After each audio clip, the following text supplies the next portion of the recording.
No? All right, so we're gonna get ready for Jennifer Walsh, who's gonna do your presentation. So the floor is yours. Again, 15 minutes and then 5-minute questions. Thank you. I'd just like to begin by acknowledging that I'm coming to you from the traditional, ancestral, and unceded lands of the Squamish, Tsleil-Waututh, and Musqueam peoples in British Columbia. And this is about 4 hours from the Tk'emlúps Indian Residential School in Secwepemc lands, where my husband's cousin is raising his children. And I bring this up to remind everybody that Indigenous people are very much in the present and not in the history of Canada. And I feel that's important to acknowledge. I need to share my screen and my presentation and hope that this works, and we'll answer questions afterwards. Can you see my screen? Thank you for joining me today as I share. Yes, I can see. Yes, we can. I teach, designed or realigned.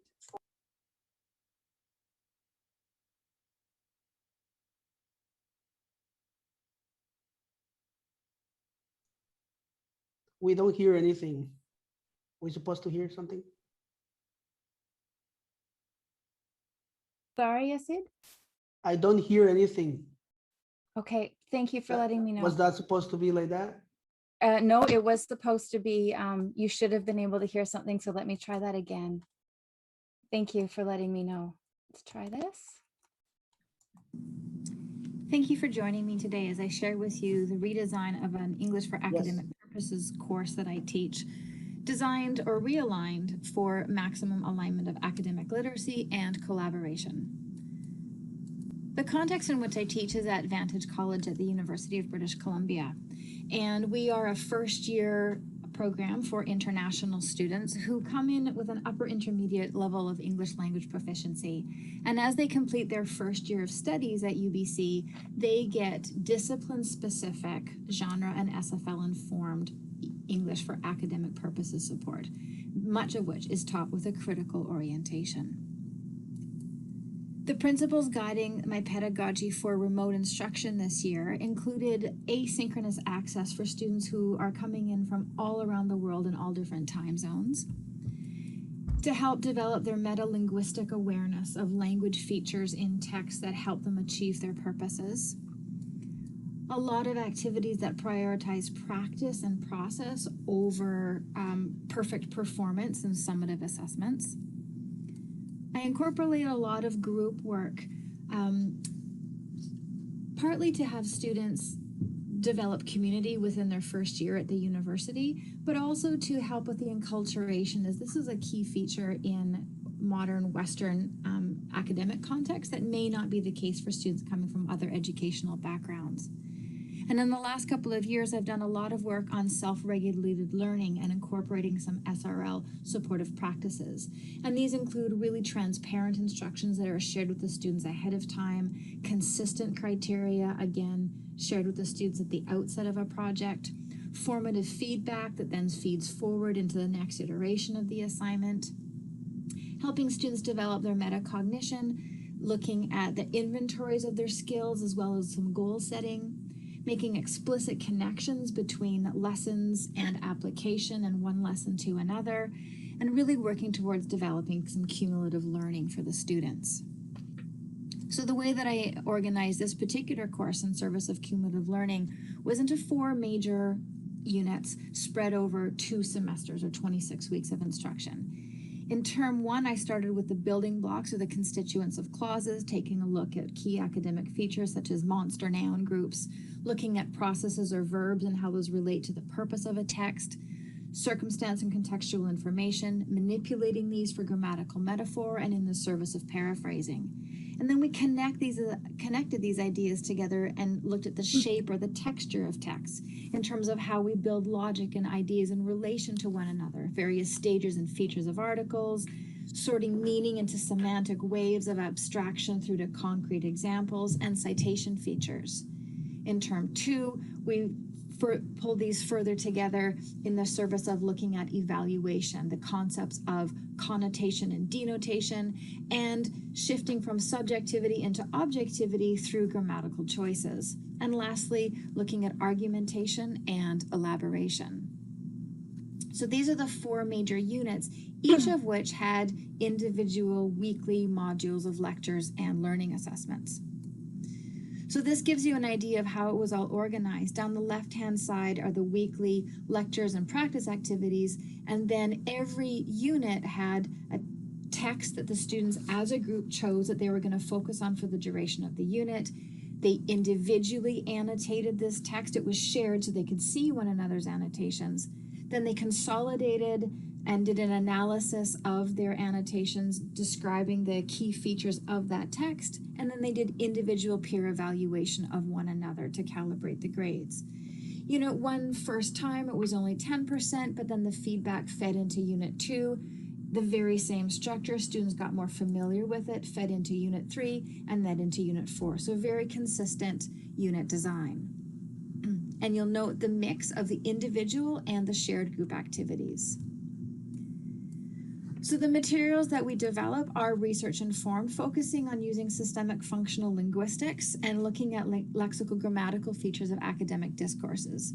So as an example, here is a snip from a lecture where I reference the literature. Well, first of all, ask the students what they think of academic writing and what could make it so difficult, but then describing the key features that researchers have pointed to of what academic discourse typically manifests, and that high abstraction, the lexical density, elaborated noun groups, and the like. And then further contextualizing it, I'm drawing from the students' disciplinary text. So my students were taking psychology, human geography, and history, so I pulled excerpts from those disciplinary readings to highlight the language features. So in the context here, looking at monster noun groups and the idea of nominalization, here I've got, it juxtaposes an unpacked definition of a key term and then packing it down into the nominalization of historical contextualization. And this was a key term used in their history text throughout the course. Jumping into the module on Canvas, I've got the lecture here, and then we move into a quiz, and then we get into a discussion board. And the quiz is structured so that students can take it as many times as they need until they get 100%, and this counts towards their participation grade. And the way that in which I've constructed it is so that the questions are pulling from question banks. So I've built all of these banks from geography, from history, from psych, and from general information, and they rotate through. The answers are in a different order every time, and they're randomized, and so it really is a practice activity.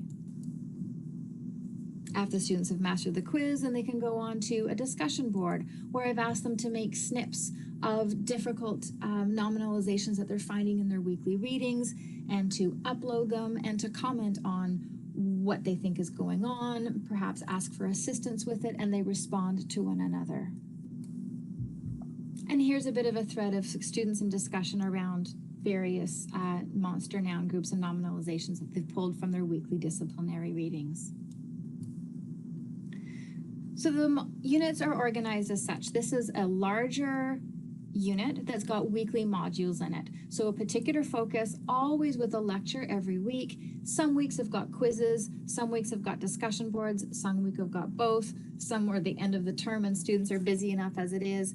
And throughout the duration of the entire unit, the students are working on a text that they've chosen as a group, and they're annotating it individually with features coming from those weekly lectures. This is a group's annotation that they're doing of geography text that they chose.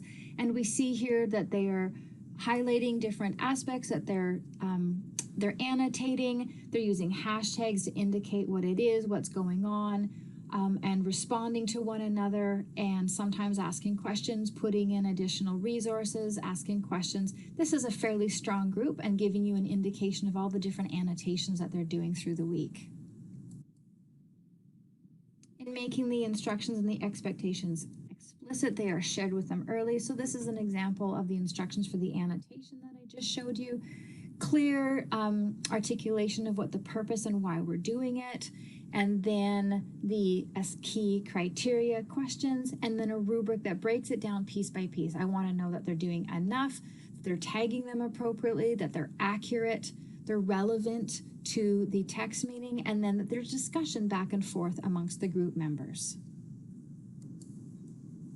In term 2, I had a very similar plan, continuing with the iteration of the various units. However, at the beginning of January, I set the students up with a skills inventory and some goal setting. So what they had been very successful with and how they learned, what their goals were for the further skills that they needed to develop, and how they were planning on doing it. Then we had 2 more modules looking at evaluative language and then argumentation. And finally, a final module on reflection. And reflection is a writing genre that's often assigned, but it's rarely taught. And it can be really culturally bound and opaque to learners from educational cultures that value expert knowledge over personal experience.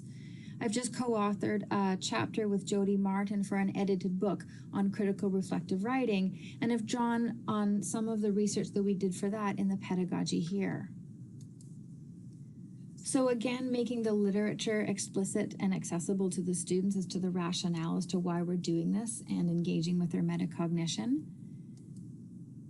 And then explicitly teaching the reflection, why we're doing it and why it's relevant to their learning and their academic development. Revisiting some earlier lectures that I did on semantic waves and connecting the concepts and the abstract to the individual personal experience. And then the lexical grammatical features that tend to show up in highly rated reflections and how for the students to do that themselves. So an example is some lectures that I did earlier in the semester were looking at building objectivity through grammatical choices, making one's opinion sound more objective. Whereas here, when we're writing reflections, we have to make clear to students that it is appropriate to use first person and much more subjective language because it is a personal reflection. So here is an excerpt from a reflection that an individual student did. Student had the options of choosing a language feature that we had focused on through the course, on their skills inventory based on their January reflection and how they had done since then in April, or on working in groups, because that was a key component of how the course was organized. And this is a student here who acknowledged that working with others had never been easy for them, and then the realization that knowing how to communicate really is necessary.